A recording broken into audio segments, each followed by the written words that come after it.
Eu iniciei o ano pensando sobre o tema da nossa igreja.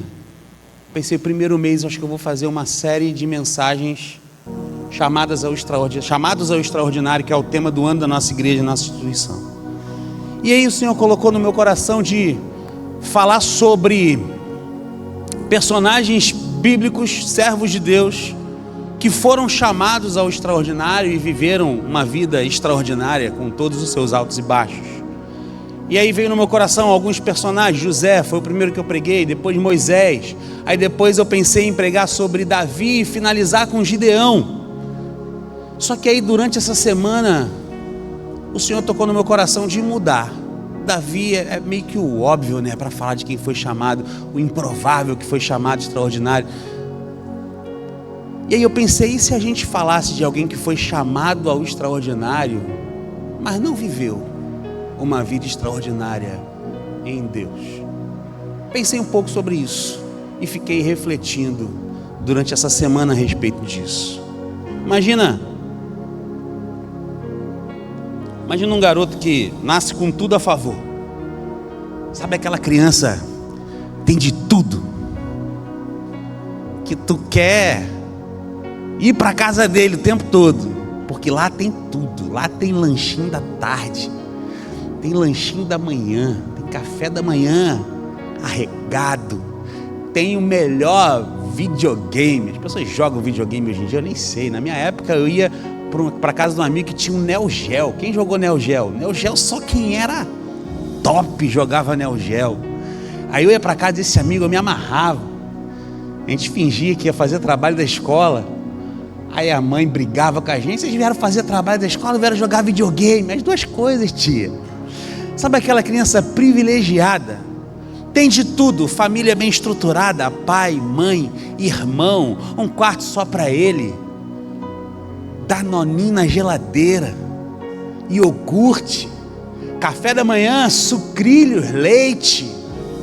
Criança que tem de tudo para dar. Sabe aquela criança que tu olha e fala, caramba, essa criança, ele tem de tudo para dar certo na vida. Essa criança vai longe, esse menino vai longe, essa menina vai longe.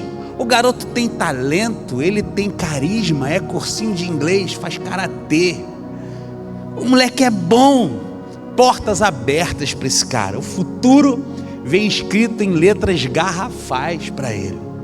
E ele de fato vive isso, os anos passam, ele cresce, ele se desenvolve, ele conquista coisas, ele sobe degraus. Mas lá dentro, lá no fundo, lá no seu interior, ele continua pequeno. Toda decisão precisa de uma aprovação. Cada passo que ele dá, ele precisa de aplausos. Se não tiver os aplausos, ele não consegue dar o próximo passo. Ele não pergunta mais, Deus, qual é a sua vontade para a minha vida? A pergunta dele é, o que será que vão pensar de mim? Será que eu estou aprovado?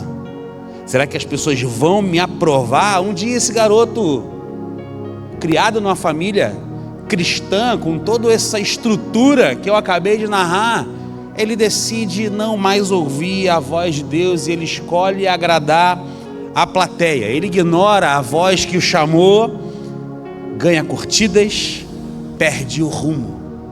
Ele mantém a imagem, mas perde a essência. Por fora, sucesso. Por dentro, um buraco que parece que não fecha. E o mais triste, ninguém percebe, porque ele ainda parece estar indo muito bem. O que não estava bem estava por dentro, não era externo.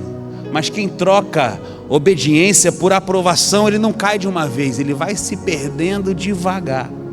A queda, ela não começa no tombo, a queda começa no medo. Será que ter tudo para dar certo garante realmente um final extraordinário? Completei minha carreira, guardei a fé, será? Será que garante? Será que ser chamado ao extraordinário garante de fato viver uma vida extraordinária? Ou será que o maior perigo é justamente achar que já está tudo garantido? A gente está nessa série chamada Chamados ao Extraordinário. E até aqui a gente viu histórias que dá vontade de imprimir e colar na geladeira para a gente seguir exatamente aquilo ali. José, contra tudo e contra todos, traído pelos irmãos, exaltado por Deus. Moisés, inseguro, mas usado para libertar uma nação. Gente comum, vivendo, coisas extraordinárias. Gente comum, histórias que inspiram, levantam, faz a gente sair do culto pensando: eu quero viver isso também. Eu quero viver o que José viveu, eu quero viver o que Moisés viveu. Só que essa semana Deus colocou outra coisa no meu coração. Na Bíblia nem toda história termina tão bem assim.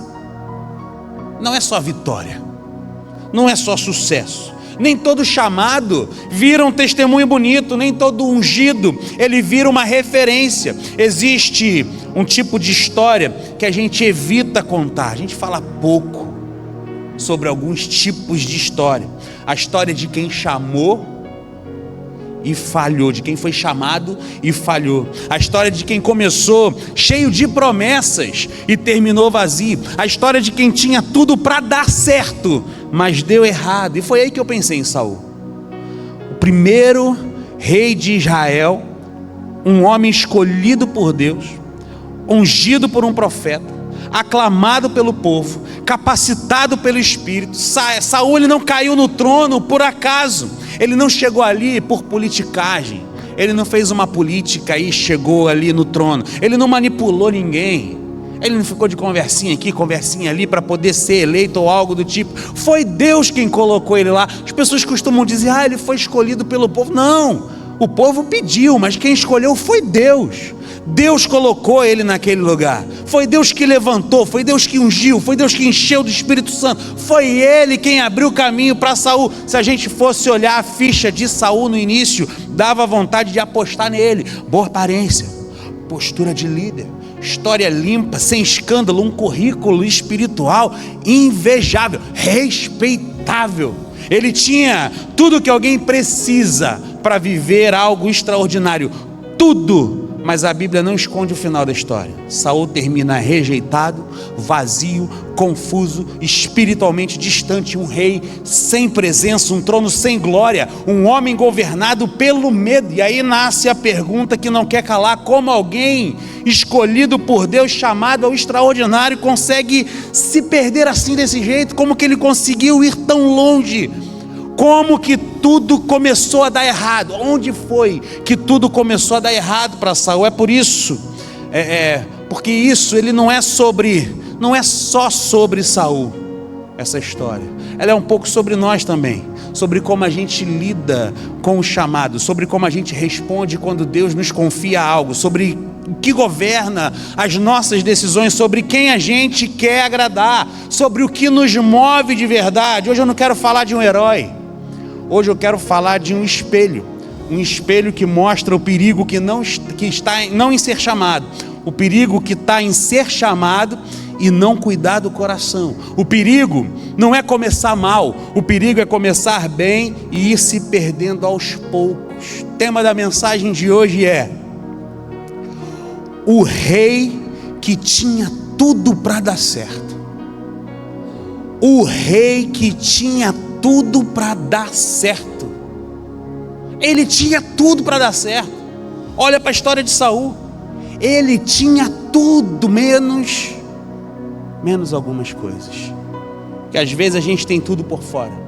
Estrutura, oportunidade, portas abertas, mas falta justamente o que sustenta tudo isso. E é isso que a história de Saul vai nos ensinar hoje. Que o extraordinário, ele não depende só de como a gente começa, depende de como a gente continua e principalmente de como a gente termina. Que o Espírito Santo fale conosco hoje.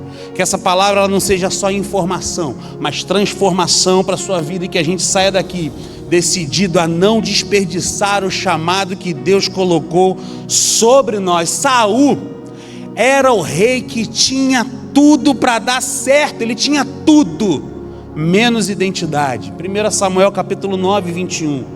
Quando Saul, eu sei que está 15 ali, 15 é a base para a gente, mas como é um sermão biográfico, a gente vai ter alguns textos de apoio contando um pouco da história de Saul, alguns trechos ali. E esse primeiro ponto está baseado em 1 Samuel capítulo 9, 21. Quando Saul ele é apresentado como possível rei, a primeira coisa que sai da boca dele não é gratidão. A primeira coisa que sai da boca dele não é reverência, não é disponibilidade. O que sai da boca dele é insegurança. Ele olha para Samuel e diz: porventura não sou eu benjamita, da menor das tribos de Israel, e a minha família não é a menor de todas? Em outras palavras, ele falou muito parecido com Moisés quando foi chamado também Senhor.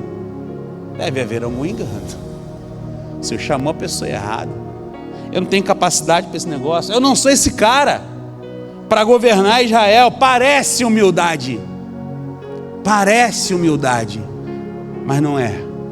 É medo disfarçado de humildade. É medo que esconde orgulho. Orgulho de não demonstrar fraquezas. Orgulho por medo de fracassar. Saul ele não está se colocando pequeno diante de Deus. Ele está se diminuindo porque ele não se enxerga como Deus o enxerga. E aqui é que está o problema. Aqui começa o problema. Quem não sabe quem é, vive tentando provar alguma coisa para alguém. Quem não tem identidade, governa pela aprovação dos outros. Quem não se vê como Deus vê, passa a depender do olhar dos outros. Deus chama Saul, ele unge Saul, capacita Saul, mas Saul continua se sentindo pequeno por dentro. E identidade não se constrói com posição. Você pode subir de cargo, mas continuar inseguro. Pode ser reconhecido e continuar vazio. Você pode ser aplaudido, mas continuar se sentindo insuficiente. O problema não é onde você está, é como você se vê. Pouco tempo depois, em 1 Samuel 10, quando Saul já foi ungido rei, acontece algo muito simbólico. Ele é apresentado ao povo. Chega o grande dia, todo mundo esperando o novo rei. Cadê Saul? Escondido entre as bagagens, escondido atrás das malas. O rei, ungido por Deus, cheio do Espírito Santo, escondido atrás das malas. O rei fugindo da exposição. Que rei é esse que foge de exposição? Se você não quer exposição, não seja rei, não lidera. Quem lidera tem que estar disposto a ficar exposto. O escolhido se escondendo do próprio chamado. Isso não é detalhe, isso é sintoma, não é um mero detalhe da palavra de Deus. Isso aqui não é só para dar um enredo da história, mostrar que o rei se escondeu. Não, isso é sintoma. Ele não se escondeu porque ele estava sendo prudente, ele se escondeu porque ele tinha medo. Medo do julgamento, medo da responsabilidade, medo de não corresponder. Ele tinha tudo para dar certo, menos identidade. Quando a gente não sabe quem é, a gente vive fugindo do que Deus nos chama para ser. A gente se esconde atrás do eu não sou capaz. A gente se esconde atrás do eu acho que isso não é para mim. A gente se esconde atrás do tem gente melhor para fazer. E a gente perde oportunidades, perde chamados, perde momentos. Não porque Deus desistiu, mas porque a gente se sabotou. Saul foi escolhido por Deus, mas ele não escolheu confiar em Deus. Ele não conseguiu acreditar que quem chama também capacita. Ele não conseguiu entender que não era sobre ele, era sobre o Deus que o escolheu. É isso que Saul não entendeu. Foi isso que não entrou na cabeça de Saul. Não era sobre ele, não era sobre as suas capacidades, mas é sobre um Deus que pode todas as coisas. Saul não entendeu isso. Aleluia. Identidade é isso. Identidade é eu saber que eu não sou suficiente, mas Ele é. É saber que eu não dou conta, mas Ele dá. É saber que eu não tenho tudo, mas Ele tem. Saul, ele olhava para si e só via limite. Deus olhava para Saul e via propósito. Mas Saul preferiu acreditar na própria voz, ao invés de acreditar na voz de Deus. E aqui é que está o perigo para nós. Quando a gente não resolve as nossas inseguranças, a gente leva elas para o nosso chamado. a gente leva ela para o casamento, a gente leva para o trabalho, a gente leva para a igreja, a gente leva para a liderança. E a insegurança, ela começa a virar controle, ela vira comparação, ela vira ciúme, ela vira necessidade de aprovação. Você vê isso depois na história de Saul. Não aqui, mais à frente, não no texto que a gente leu, um pouco mais à frente. Saul ele começa a se comparar com Davi. Ele começa a ouvir o povo cantando quando Davi volta das batalhas. Saul matou 1000, Davi matou 10.000. Imagina, Saul já estava com ciúme antes, começa a mandar Davi para a batalha. Não, ele vai morrer, ele não é tão bom assim, é um garoto, é franzino, ele não é guerreiro, ele vai perder. Manda para a batalha e Davi vence todo mundo. Manda para a batalha e Davi vence todo mundo. E toda vez que Davi volta, o povo cantando, Saul matou 1000, Davi matou 10.000. Saul matou 1000, Davi matou 10.000. Eu não sei vocês, mas eu não fui sempre crente, eu não cresci em lar evangélico. Então, a música, o ritmo musical que eu sempre gostei foi o samba. Eu não sei como que você ouve quando lê esse texto, como que está sendo cantado isso aqui. Eu escuto em ritmo de samba.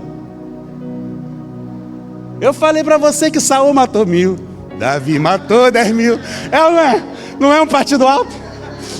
Saul matou 1000, Davi matou 10.000.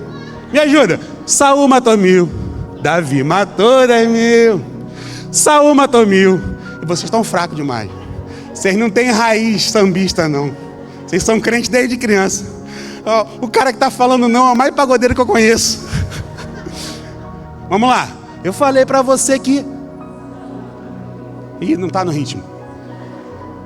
Saul matou 1000, Davi matou 10.000. E Saul matou 1000, Davi matou 10.000. Mais uma vez para marcar. Saul matou 1000, Davi matou 10.000. Eu só escuto assim, lendo esse texto. Eu não sei como que você vai escutar a partir de agora, mas eu só escuto em ritmo de partido alto. Saul matou 1000, Davi matou 10.000. Imagina, Davi chega da guerra, aquela alegria. Pandeiro, Miriam, né? Miriam com pandeiro. Não, Miriam é lá atrás, né? Viajei. Não, é lá atrás, viajei.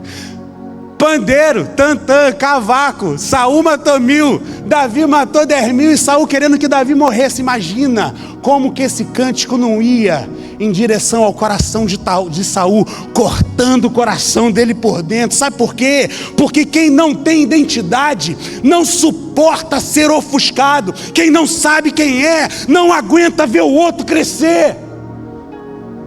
Isso corta Saul por dentro, o canto de vitória dos guerreiros.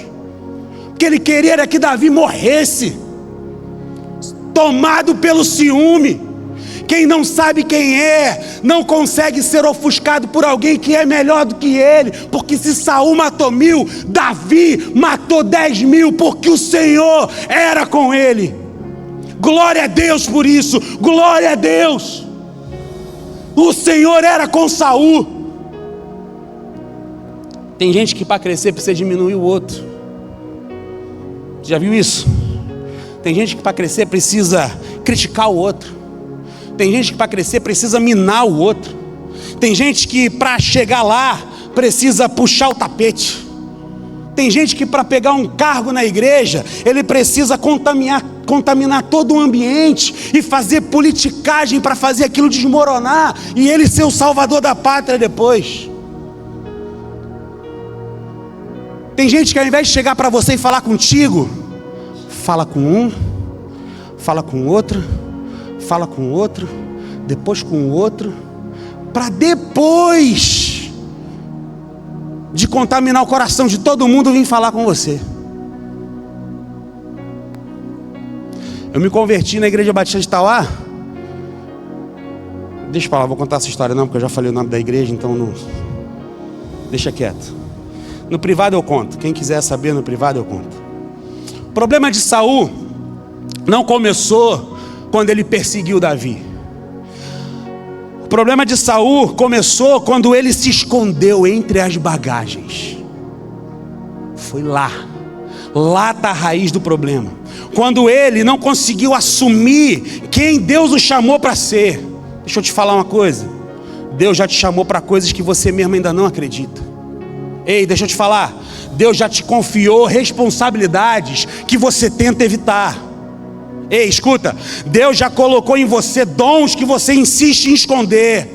Não é falsa humildade, é medo, é orgulho. Medo de falhar é orgulho. O que vão pensar de mim?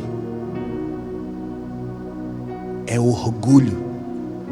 Medo não combina com chamado.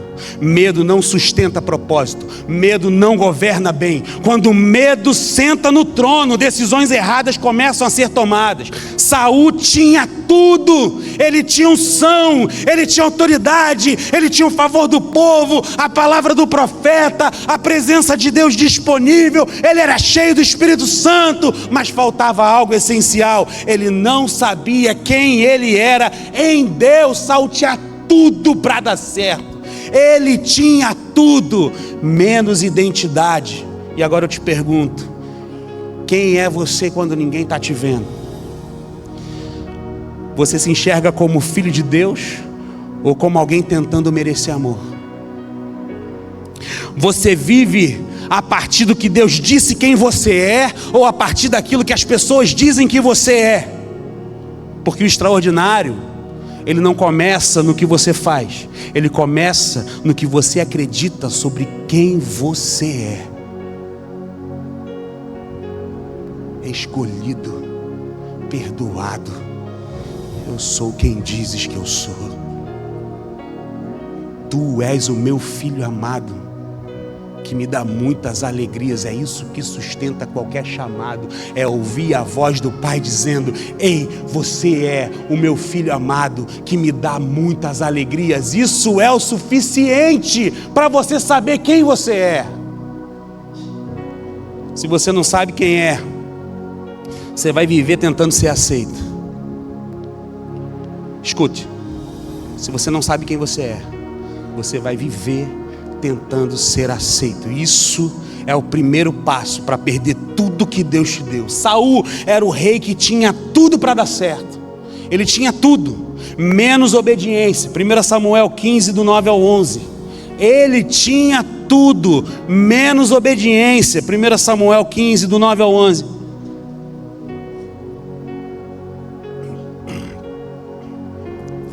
Diz assim o verso 9: mas Saul e o exército pouparam Agag e o melhor das ovelhas e dos bois, os bezerros gordos e os cordeiros. Pouparam tudo o que era bom, mas tudo o que era desprezível e inútil destruíram por completo. Então o Senhor falou a Samuel: arrependo-me de ter posto Samuel como rei, pois ele me abandonou e não seguiu as minhas instruções. Samuel ficou irado e clamou ao Senhor toda aquela noite. Aqui a história de Saul, ela começa a ficar um pouco mais pesada. Deus dá uma ordem clara para Saul.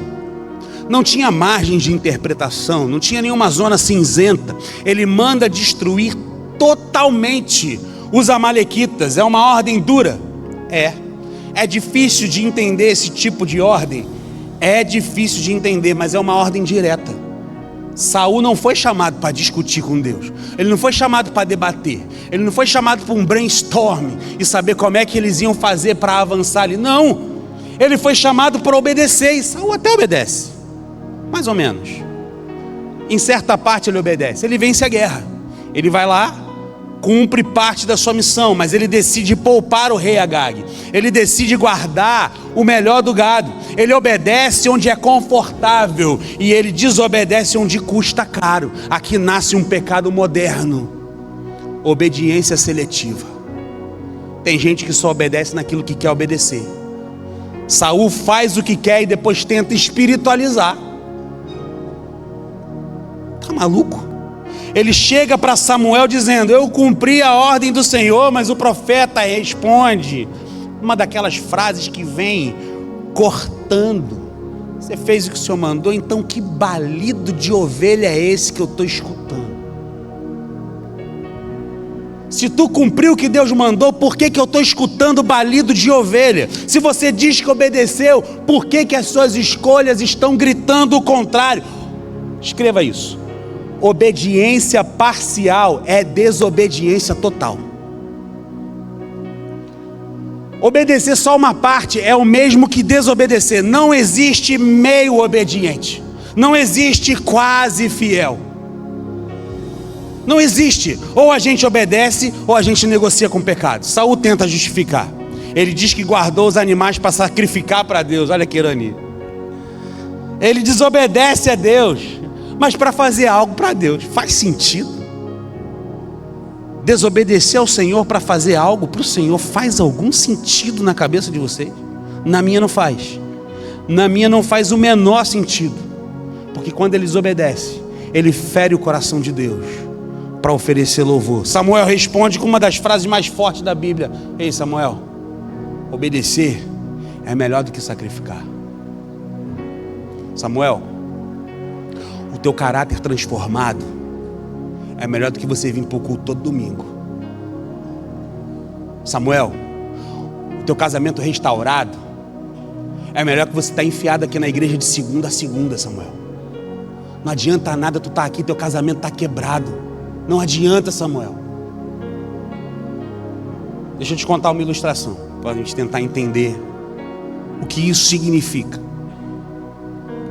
O pai chega para o filho e fala: filho, uma frase clássica, uma família com pais e filhos: filho, arruma teu quarto. Aí o filho vai para o quarto, gasta umas horas lá. Filho criança, tá? 5 anos, 6 anos. Fica um tempo lá. Aí dá um tempo, ele volta, chega para o pai com um desenho na mão. Sabe aquele desenho lindo? Tá ele e o pai de mão dada, as nuvenzinhas, um coraçãozinho no meio, escrito eu te amo, com I, T-I, e amo com U. E aí o pai olha aquilo e se derrete todo, sabe? Caramba, meu filho me ama. Sabe esses desenhinhos que desmonta a gente? Sabe quando você quer bater, mas aí ele vem com um desenhozinho e te quebra, não tem? Aí o filho vem com um desenhozinho. Aí o pai pega aquele desenho e fala: que lindo desenho, filho, mas e o quarto, você arrumou? Não arrumei não, mas eu pensei no Senhor. Te amo, pai. Ele obedeceu? É bonito o desenho? É ou não é? É feio, mas a gente diz que é bonito. Muito legal, o João. Eu tenho uma prima, ela mora em Bauru, e ela faz crochê, ela faz amigurumi. Ela falou assim: primo, eu estou treinando aqui, fazer uns amigurumi, e eu estou treinando uma técnica nova, que é partir o amigurumi do zero, sem ter nenhuma forma, sem nenhum molde para poder me inspirar. Pede para eles fazerem um desenho que eles gostem, que eu vou reproduzir o bonequinho. E aí só o João fez. Aí João fez o boneco em 2 partes. Ele fez a parte da cintura para cima numa folha e da cintura para baixo em outra folha. Ela pegou as 2 folhas, juntou, deu um boneco. Deu um boneco ali do desenho da criança. É muito legal, né? Desenho de criança é muito legal. Tem gente que guarda em pastinhas e tal. Desenho é bonito. Mas o que o pai pediu foi desenho. O pai pediu para ele fazer uma arte. Filho, vai para o quarto, pensa no papai, faz uma arte, desenha para o papai. Foi isso que o pai mandou? O que o pai mandou? O que o pai queria? Desenho ou quarto arrumado?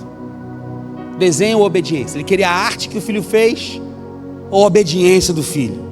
É exatamente o que Saul faz. Saul desobedece o que Deus mandou, aí fala: mas era para o Senhor. Deus pediu uma coisa, ele entregou outra, e ele achou que estava tudo bem. Quantas vezes a gente faz isso? Quantas vezes a gente faz o mesmo que Saul? Deus pede perdão, a gente dá oferta. Deus pede mudança, a gente canta. Deus pede obediência, a gente serve na igreja. Deus pede entrega, a gente dá atividade. E a gente acha que está compensando, mas Deus não quer troca, Ele quer obediência. O pior é que a gente faz isso e Deus age, porque Deus não precisa de mim e de você para agir.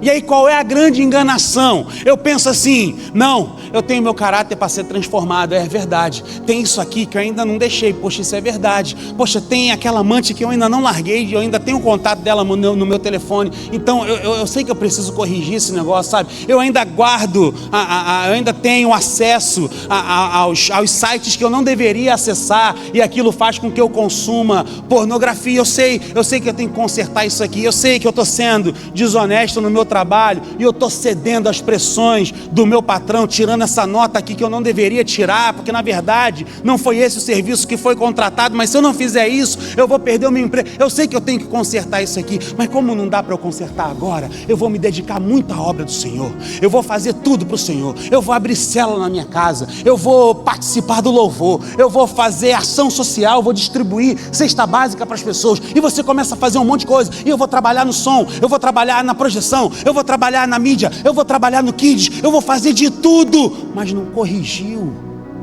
o caráter. E aí dá certo o que você está fazendo, e você pensa, se está dando certo, Deus está comigo. Se vidas estão se convertendo, Deus está comigo. Se eu ministro aqui o louvor e as pessoas estão chorando, é porque Deus está comigo. E aí você deixa o caráter para lá. Aquilo que Deus mandou você fazer, você não faz. E tenta barganhar com Deus, trocando, deixando de fazer o que tem que ser feito, para fazer aquilo que você acha que deve fazer. Aquilo que não dói, aquilo que é bom, aquilo que gera aplauso. Não quer cortar na carne. A gente faz isso. Saul tinha tudo. Saul tinha autoridade, Saul tinha exército, Saul tinha unção, Saul tinha palavra profética, mas faltava algo essencial em Saul, um coração obediente. Ele preferiu fazer do jeito dele, ele achou que sabia mais, ele achou que poderia adaptar a ordem, ele achou que era melhor do que o próprio Deus. Deus, do jeito que você está fazendo não dá certo, é melhor fazer do meu jeito. Eu acho que tu está viajando, Deus. Do meu jeito é muito melhor, Deus. Tu não sabe de nada, Deus. Tu não sabe de nada, deixa eu fazer do meu jeito, que eu acho que eu faço muito melhor do que o Senhor. Quando a gente desobedece ao Senhor para fazer do nosso jeito, é isso que a gente está falando para Ele. Deus, o Senhor não sabe o que o Senhor está fazendo. É melhor eu fazer do meu jeito, que eu acho que eu faço melhor do que o Senhor está mandando aí. E aqui é que mora o perigo espiritual, quando a gente começa a adaptar a voz de Deus ao nosso conforto, quando a gente começa a relativizar aquilo que é claro, quando a gente começa a negociar princípios. Deus disse não, mas talvez, quem sabe? Deus disse espera, só dessa vez eu vou apressar um pouquinho. Deus disse larga, depois eu vejo isso. Depois a gente vê esse negócio de largar. Saul não caiu de uma vez. Não foi um tombo de uma vez só, ele foi se explicando, ele foi se justificando, ele foi criando versões melhores de si mesmo. E Samuel deixa claro, Deus não se agrada de sacrifícios quando falta obediência, Deus não se impressiona com aparência espiritual, Deus vê o coração. Saul era o rei que tinha tudo para dar certo, ele tinha tudo, menos obediência. Saul perdeu porque achou que podia servir a Deus do jeito dele, mas o reino não funciona desse jeito. Chamado não é convite para fazer do seu jeito, é rendição para viver do jeito dele. Mas deixa eu te perguntar uma coisa, o que Deus já te pediu que você está adiando? O que Ele já deixou claro que você ainda está negociando? O que você está obedecendo só pela metade? Porque olha, a gente não perde a presença de Deus no grande pecado, a gente vai perdendo nos pequenos quases. Nos pequenos depois a gente vê, nos pequenos é só dessa vez, nos pequenos todo mundo faz, nos pequenos deixa de ser bitolado, deixa de ser fanático. Saul tinha tudo, mas faltava o principal, um coração disposto a dizer, se o Senhor falou, eu obedeço. Pai, passa de mim esse cálice, mas todavia seja feita a tua vontade e não a minha. Jesus fez a vontade do Pai. A vontade dele era não passar por aquilo que ele tinha que passar, porque ele estava vendo que ia ser muito dolorido, mas todavia seja feita a sua vontade e não a minha. Doa quem doer, doa onde for, a vontade do Pai primeiro. O extraordinário não é fazer grandes coisas para Deus, é obedecer nas coisas simples. E quem não aprende a obedecer no secreto, não sustenta o chamado no público. Saul tinha tudo, menos obediência. Saul era o rei que tinha tudo para dar certo, ele tinha tudo, menos temor. 1 Samuel 15, 24. Ele tinha tudo, menos temor. 1 Samuel 15, 24. Pequei, disse Saul, violei a ordem do Senhor e as instruções que me deste. Tive medo dos soldados e os atendi. Aqui a máscara cai. Aqui fica tudo às claras. Saul finalmente fala a verdade. Depois de tentar se justificar, depois de jogar a culpa no povo, depois de espiritualizar a sua desobediência, ele solta a frase que revela o que estava por trás de tudo. Eu pequei, porque eu temi o povo e obedeci a sua voz. Pronto, a raiz está exposta. Não foi ignorância, não foi confusão, foi medo. Saul não desobedeceu porque não ouviu a voz de Deus. Ele ouviu e ficou calado.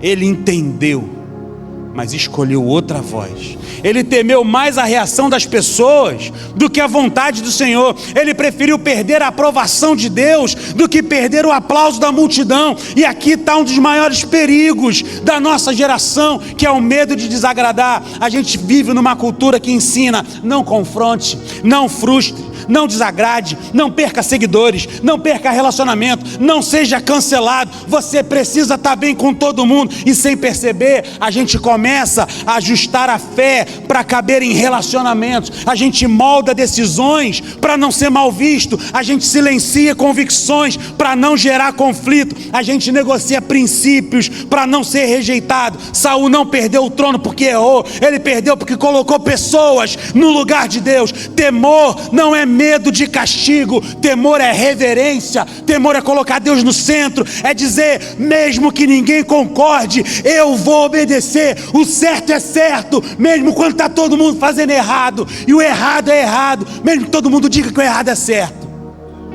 Não mudou, continua a mesma coisa. Mesmo que ninguém concorde, eu vou obedecer. Saul fez o contrário. Ele obedeceu o povo para desobedecer a Deus. E isso é muito mais comum do que a gente imagina. Quantas vezes a gente faz o que sabe que é errado só para não ser julgado? Quantas vezes a gente fica em silêncio quando deveria se posicionar? Quantas vezes a gente concorda com coisas que ferem a nossa fé só para não gerar atrito? Afrito ficou feio, né? Atrito. Quantas vezes ficamos calados quando colocam a gente num grupo para falar mal de outro grupo? Vocês já viram isso? Você está num grupo da igreja. Aí desse grupo da igreja surge um grupo menor para poder falar mal do grupo da igreja. Vocês já viram isso? Quando você se cala para esse grupo, tu está dando alimento para o rebelde, irmão. Tudo que o rebelde quer é um ouvido pronto para escutá-lo. Te colocaram num grupinho para falar mal do grupo da igreja, seja ele qual for. E aí começou a conversa. Gente, eu estou saindo do grupo aqui, porque eu acho que isso aqui é errado, gente. Vocês não deveriam estar fazendo isso aqui não. Vocês estão se rebelando. Estou saindo, porque eu não concordo com isso. Sair do grupo. Essa tem que ser nossa atitude. Quantas vezes a gente silencia diante de uma piadinha racista? Quantas vezes a gente silencia diante de uma piadinha homofóbica? Quantas vezes a gente silencia diante de uma piadinha misógina? Quantas vezes nós calamos a boca diante da fofoca, diante de injustiças sendo feitas, diante de politicagem para derrubar o líder tal? A gente se cala, a gente deixa o rebelde falar. Se posicione diante de Deus. Não tenha medo de perder pessoas. O medo de perder pessoas nos faz perder princípios. O medo de ser rejeitado nos faz rejeitar a vontade de Deus. Saul queria ser amado, queria ser aceito, queria ser popular, e isso não é errado. Todo ser humano quer ser aceito. O problema é quando isso vira prioridade. E quando vira prioridade, vira o teu Deus. É inevitável, você se torna idólatra da popularidade.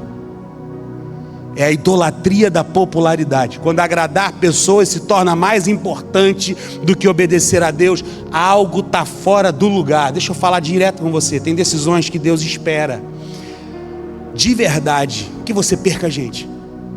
Ele sabe que você vai perder gente. E isso para mim é muito difícil, porque eu não gosto de perder ninguém.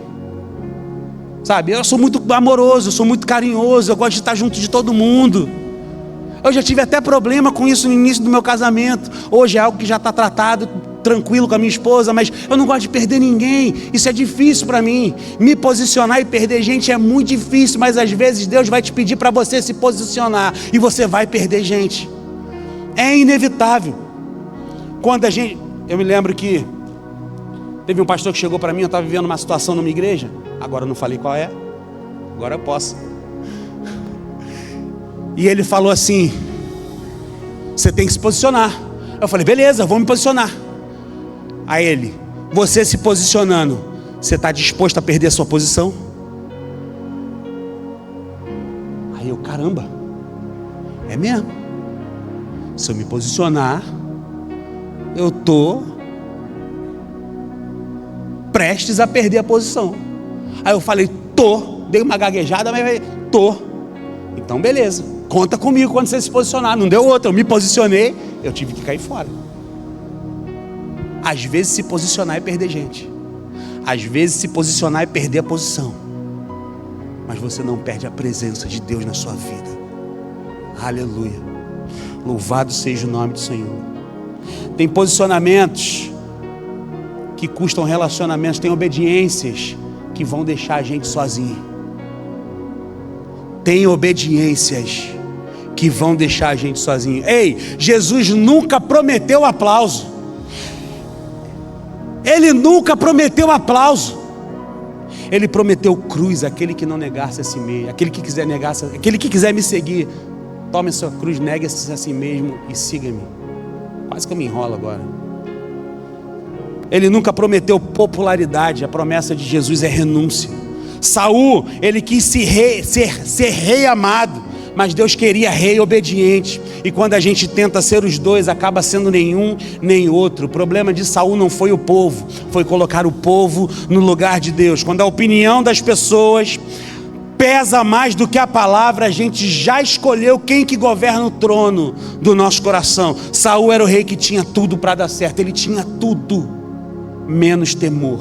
Ele tinha unção, mas faltava reverência. Ele tinha autoridade, mas faltava submissão. Ele tinha posição, mas faltava temor do Senhor, porque temor é isso, é dizer não para todo mundo, para dizer sim para Deus, é perder a aprovação para manter a presença. Saul preferiu manter a imagem do que o coração alinhado com Deus. Ele preferiu ser visto como rei do que ser fiel como um servo. E isso nos confronta, porque todo mundo aqui já escolheu aplauso ao invés de obediência em algum momento da vida. Todo mundo aqui já teve medo de se posicionar, já teve medo de ser julgado, já teve medo de ser excluído. Eu sei que vocês já tiveram, porque eu já tive, mas deixa eu te lembrar de uma coisa: quem te chamou foi Deus, quem te sustenta é Deus, quem te promove é Deus. Se Ele te chamou, Ele vai cuidar das consequências da sua obediência. Saul se esqueceu disso, e quando esqueceu, começou a governar pelo medo. E medo nunca constrói reino, medo constrói prisões. Eu te pergunto mais uma vez: quem você tem mais medo de desagradar? Deus ou as pessoas? Quem que você tem mais medo de desagradar? Deus ou as pessoas? Durante 20 anos da minha vida eu desobedeci ao Senhor. 20 anos para não desagradar meu pai. O Senhor me chamou há 20 anos atrás para pastorear, para seguir a vocação que Ele me deu, mas o meu pai queria que eu tomasse conta dos negócios da família. Durante anos eu preferi obedecer meu pai de sangue, do que obedecer o pai da minha alma. Durante anos. Só vim cumprir o chamado de Deus para a minha vida em 2024, e mais precisamente, de verdade mesmo, para valer, esse ano. Para ser mais preciso, há 8 dias atrás. Quem tem sentado no trono das suas decisões? O extraordinário, ele não acontece quando a gente agrada a todo mundo. Ele acontece quando a gente honra a Deus acima de todas as coisas. Ele tinha tudo. Saul tinha tudo para dar certo. Tudo, menos temor. Saul era o rei que tinha tudo para dar certo. Ele tinha tudo, menos arrependimento. 1 Samuel 15:30. Depois de ser confrontado por Samuel, Saul finalmente diz: pequei. Parece bonito, não parece? Confessou o pecado, coisa bonita. Parece espiritual, parece que quem quer consertar as coisas, parece o começo de um conserto, mas logo em seguida ele completa: agora honra-me diante do povo. Ou seja, ele confessa, mas ele quer manter a imagem. Ele admite o erro, mas ele não quer perder o palco. Isso aqui é forte demais, porque Saul, ele não está preocupado com o coração de Deus. Saul está preocupado com a opinião das pessoas.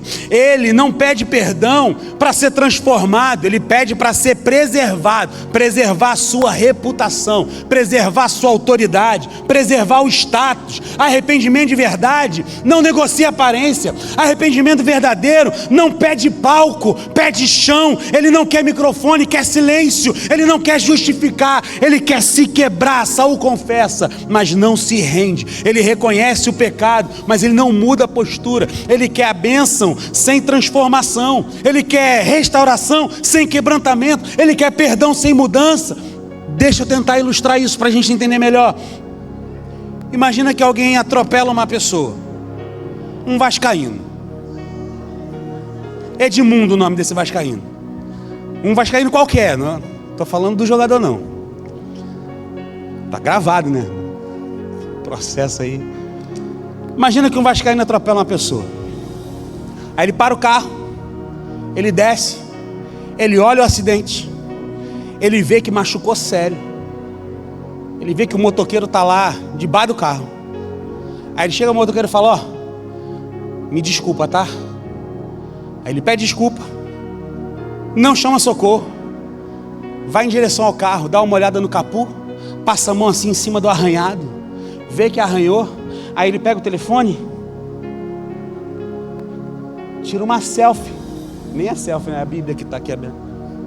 Tira uma selfie, aí posta no Instagram: foi um acidente, galera, mas está tudo bem. Entra no carro, vai embora. Ele pediu desculpa? Sim ou não? Pediu desculpa. Ele se arrependeu? Arrependimento se prova com atitude, não é com discurso bonito. Olha o que Saul faz. Ele pede desculpa, mas quer continuar sendo rei do mesmo jeito. Ele não quer mudança, ele quer maquiagem espiritual. Quantas vezes a gente faz igual? Desculpa, Deus, continua no mesmo caminho. Perdão, Senhor, mas sem intenção nenhuma de mudar. Eu errei, mas com o coração ali totalmente agarrado ao erro. Arrependimento não é sentir culpa. Arrependimento é mudar de direção. Isso aí é remorso. A culpa, ela te faz chorar, mas arrependimento te faz virar. Saul chorou, mas não virou. Ele não pediu: Samuel, eu pequei, ora por mim, Samuel. Como é que vai mudar isso na minha vida, Samuel? Você é profeta, Samuel. Eu tenho acesso a você porque eu sou rei. Ei, Samuel, ora por mim, Samuel. A sua oração de alguma forma deve ser diferente, para Deus poder me perdoar. Ei, eu estou arrependido, Samuel, ora por mim, para que eu mude de atitude. Não, ele não faz isso. Ele falou: Samuel, anda comigo na frente do povo. Porque ele sabia que Samuel tinha o respeito do povo. Ele não quis restauração, Saul quis encenação. Isso é perigoso, porque dá para fingir arrependimento, dá para falar as palavras certas nas horas certas, dá para parecer quebrantado, mas Deus vê o coração. É isso que Saul não estava entendendo. É isso que às vezes a gente não entende, sabe? Eu sou um líder muito frouxo, a verdade é essa, eu sou muito mole. Eu sei disso.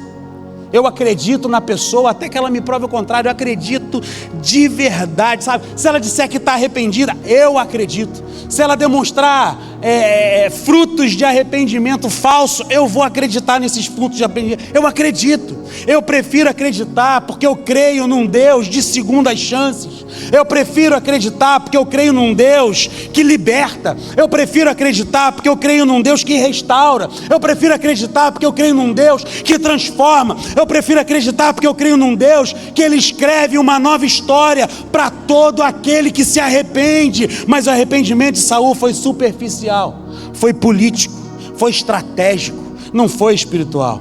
Ele queria manter o cargo, não mudar o caráter.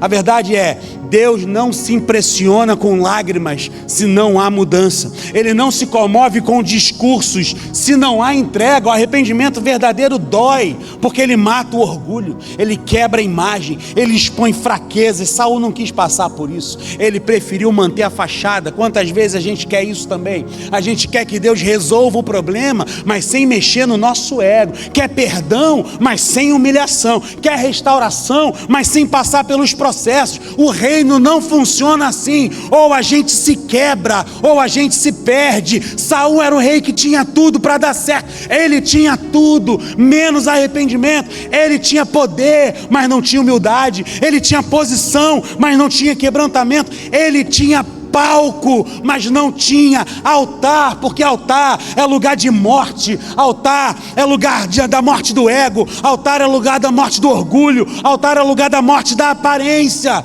A gente cantou hoje aqui, fere meu coração, fere meu coração, eu quero gastar a minha vida diante do teu altar. Durante muito tempo eu chamava esse espaço aqui, essa plataforma aqui, de qualquer coisa, de plataforma, de tablado. Eu tinha dificuldade em chamar de altar por uma questão teológica, de entender que altar é um lugar onde há morte, altar é um lugar onde há sacrifício. Mas a partir de hoje, quando eu estava preparando essa mensagem, eu falei, eu vou parar com essa bobeira teológica de não chamar isso aqui de altar, porque isso aqui tem que ser altar, tem que ser lugar de morte, tem que ser lugar da morte do eu, tem que ser lugar da morte do orgulho. Quem não quer morrer, não sobe aqui para ministrar. Quer subir aqui para ministrar? Morra! Morra para o mundo, morra para as suas vontades, morra para o seu orgulho, morra para os seus talentos, morra para quem você acha que é, e viva naquele que reina e vive para todos sempre, em nome de Jesus. Aleluia, aleluia, aleluia. Nós te adoramos, Senhor. Saul preferiu o palco, e tem gente que prefere o palco, mas Deus queria altar. Isso confronta a gente, porque arrependimento de verdade não se prova no que a gente fala. Arrependimento de verdade se prova quando a gente muda. Deixa eu te perguntar, no amor, hoje é no amor. Quem pegou a referência pegou, né? Deu uma risadinha e tudo. Você quer mudança? Ou você só quer alívio da sua culpa? Você quer transformação? Ou você só quer ficar bem na fita? O que você quer? Que Deus não quer te constranger, Ele quer te restaurar. Mas a restauração, ela passa pelo quebrantamento. Saul tinha tudo, mas faltava algo essencial para ele: um coração verdadeiramente arrependido. Ele tinha tudo menos arrependimento. Saul era o rei que tinha tudo para dar certo. Ele tinha tudo menos a presença. 1 Samuel 15, 26. Aqui a história chega num ponto mais triste. Samuel olha para Saul e diz: o Senhor te rejeitou como rei. Essa frase pesa. Imagina o coração de Saul. Não é raiva, não é impulso, é consequência. Saul não perdeu o trono de uma vez. Ele perdeu primeiro a presença. E quando a presença vai embora, o resto é só cenário, o resto é só fachada. Ele tinha tudo, mas começou a perder o essencial. Ele tinha tudo, mas foi trocando obediência por conveniência. Ele tinha tudo, mas preferiu o aplauso à presença. Ele tinha tudo, mas deixou o medo sentar no trono. Ele tinha tudo, mas foi se afastando de Deus devagar, porque ninguém se perde de uma vez. A gente se perde aos poucos, a gente se perde num, é só dessa vez. A gente se perde num, ninguém vai ficar sabendo. A gente se perde num, mas Deus entende. A gente se perde num, Deus sabe que eu sou pecador.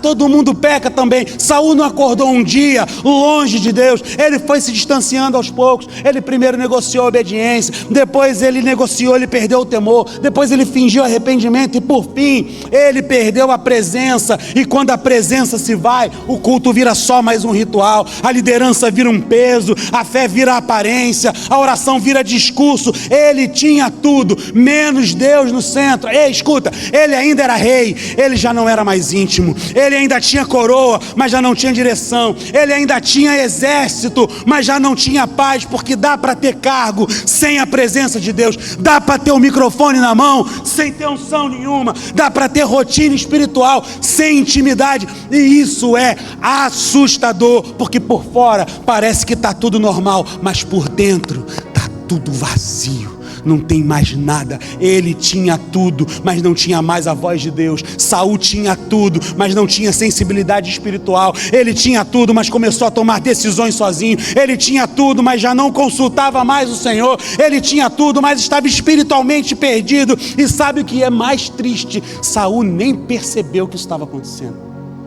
Na hora ele nem se ligou nisso. A gente quase nunca percebe quando a presença começa a ir embora, porque Deus não sai gritando: ei, ó, tô indo, hein, bye bye para você. Não, Deus vai em silêncio, triste. Primeira oração perde o sabor, depois a palavra perde o fogo, depois o culto vira uma obrigação, depois a fé vira rotina. Ele tinha tudo. Saul tinha tudo, mas ele não tinha mais fome de Deus.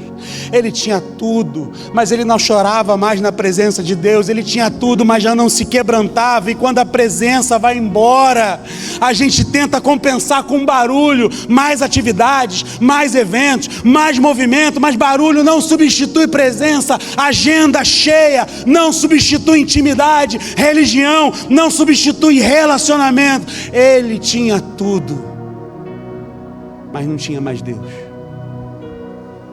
E isso prepara o coração para a queda final, porque quem perde a presença perde o rumo, perde a sensibilidade, perde o discernimento. Saul termina consultando uma feiticeira,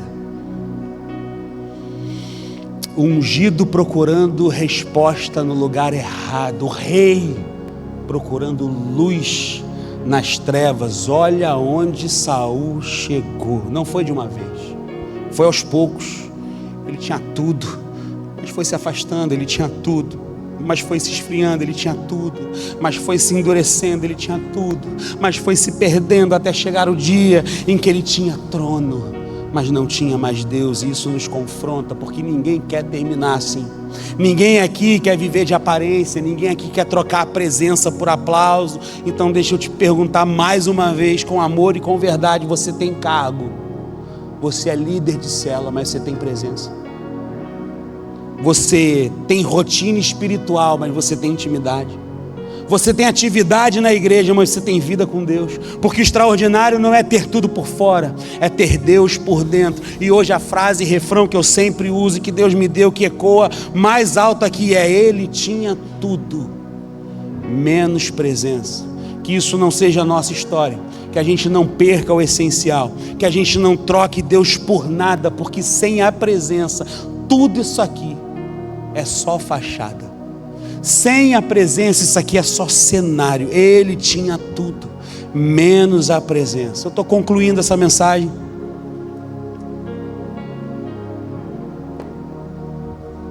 A história de Saul nos deixa um aviso que fala profundamente conosco. Ele tinha tudo para dar certo. Ele tinha chamado, unção, oportunidades, portas abertas, mas ele perdeu o que era essencial. Não foi um pecado escandaloso, não foi um tombo público, foi um processo silencioso. Ele foi se afastando, ele foi negociando, ele foi se explicando, até que um dia ele percebeu, tarde demais: tinha trono, mas não tinha Deus. Essa história ela não está na Bíblia para nos condenar, ela está para nos acordar, para nos lembrar que começar bem não garante terminar bem, que a atividade não substitui intimidade, que a aparência não sustenta a presença, que o extraordinário, ele não é o que a gente faz para Deus, mas quem a gente se torna diante dele. Hoje Deus está nos chamando de volta ao essencial, de volta ao coração, de volta à obediência simples, de volta ao temor, de volta ao arrependimento verdadeiro, de volta à presença. Talvez você esteja aqui hoje, você percebeu que tem vivido de aparência. Você frequenta a igreja, você canta, você serve, mas por dentro está vazio. A oração esfriou, a palavra perdeu o sabor, a fé virou rotina, e você ainda está no trono e não sente Deus por perto. Talvez você nunca teve um encontro real com Jesus. Você conhece religião, mas você não conhece o Salvador. Você conhece regras, mas não conhece a graça. Você conhece igreja, mas não conhece o Cristo da igreja. Hoje é dia de voltar. Hoje é dia de recomeçar. Hoje é dia de trocar a aparência pela presença de Deus. Hoje é dia de entregar o coração. A Bíblia diz que Jesus não veio buscar pessoas perfeitas. Ele veio buscar pessoas perdidas. Ele veio buscar quem caiu. Ele veio buscar quem errou. Ele veio buscar quem se afastou. Ele morreu numa cruz para perdoar pecados. Ele ressuscitou para nos dar vida nova. E hoje Ele está aqui chamando você pelo nome. Se você quer entregar sua vida para Jesus, eu quero te fazer um convite essa manhã. Se você quer começar uma nova história, se você quer ser perdoado, se você quer ser transformado, se você quer viver o verdadeiro extraordinário, se você cansou de viver de aparências, eu quero te convidar a fechar os seus olhos, baixar a sua cabeça. Eu quero convidar que toda a igreja fizesse isso nesse momento.